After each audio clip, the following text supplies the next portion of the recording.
thought I'd start off with a video that I thought was appropriate for the topic.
Okay, so like Dale said, my presentation is women's body image, the role of the media. Body image became important to women in the 1950s when Marilyn Monroe became popular. In a matter of a decade, rail-thin models such as Twiggy started becoming prevalent, and since then the ideal body image has changed drastically, causing self-esteem and psychological issues with women. Today, the ideal girl is 5'7" inches, 100 pounds, a size 5 with long blonde hair and blue eyes, according to a study that surveyed adolescent girls. According to researchers, television, magazines, newspapers, radio, cinema, advertising, and the internet occupy, if not invade, much of our society's leisure time. Magazines targeted at females have increased in number and availability in recent years. 33 billion 12 to 19-year-old young women spend $175 billion annually on magazines. And what are they looking at? They're looking at media models that are 20% overweight when the anorexic diagnosis is considered 15% underweight. Young girls and women who are being exposed to these media messages are experiencing three processes that mediate body dissatisfaction. These include internalization of the thin beauty ideal, social comparison, and the activation of the thin ideal schema. A study was conducted that exposed women to advertisements with ultra-thin models and neutral images without models. The women who internalized the thin ideal had a higher body-focused negative effect after being exposed to the advertisements with thin models. The women who already have a negative outlook on their body image tend to be looking at these media messages with selective exposure, which is the idea that people expose themselves or attend to messages that are consistent with their pre-existing attitudes and beliefs.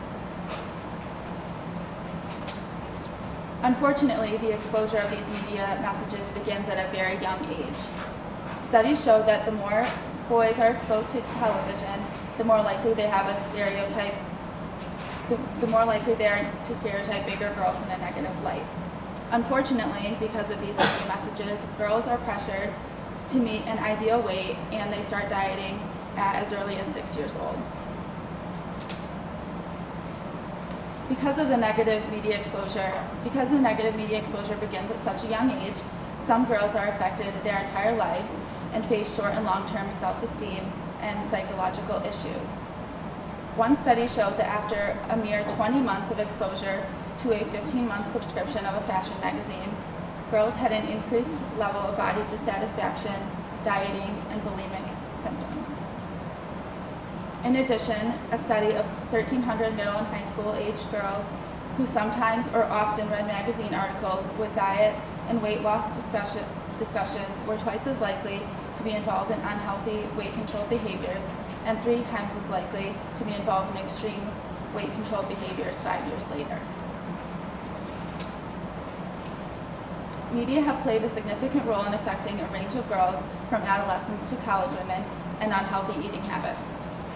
Once exposed to magazine images that portray the ideal weight, a study of 548 adolescent girls revealed that 69% recognized the images influenced their conception of the ideal body image, and 47% of them wanted to lose weight after looking at these images. In addition, some races are affected by media the same way Caucasian girls and women are. A study was conducted with Hispanic girls and women ages 12 to 21 years old. The 3,000 girls were observed over an 18-month period, and it was found that those who frequently read fashion magazines were 2.1 times more likely to develop an eating disorder. Fortunately, not all races are affected to the degree that Caucasian and Hispanic women are. Studies have shown that African American girls and women have a higher level of body and weight satisfaction than Caucasian girls do, because Caucasian women are predominantly portrayed by the media to show the ideal weight. In addition, television programs targeted toward African American women include a broader range of sizes. Sadly, it isn't just the media in America that has influenced young women. Media is influencing women all over the world. For example, a study was done in the Fiji Islands 3 years after television became prevalent there.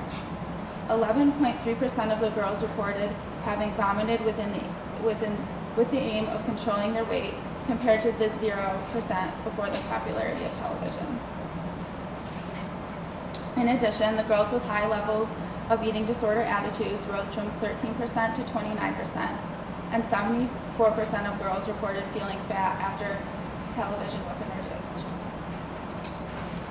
It is worth noting that the Fijian culture reflects a preference for robust bodies and does not promote diet and exercise, which clearly indicates the impact the media have had on their culture. The way the media have affected the Fiji culture directly correlates with a cultural theory, which is the idea that meaning and effects are negotiated by media and audiences as they interact in the culture.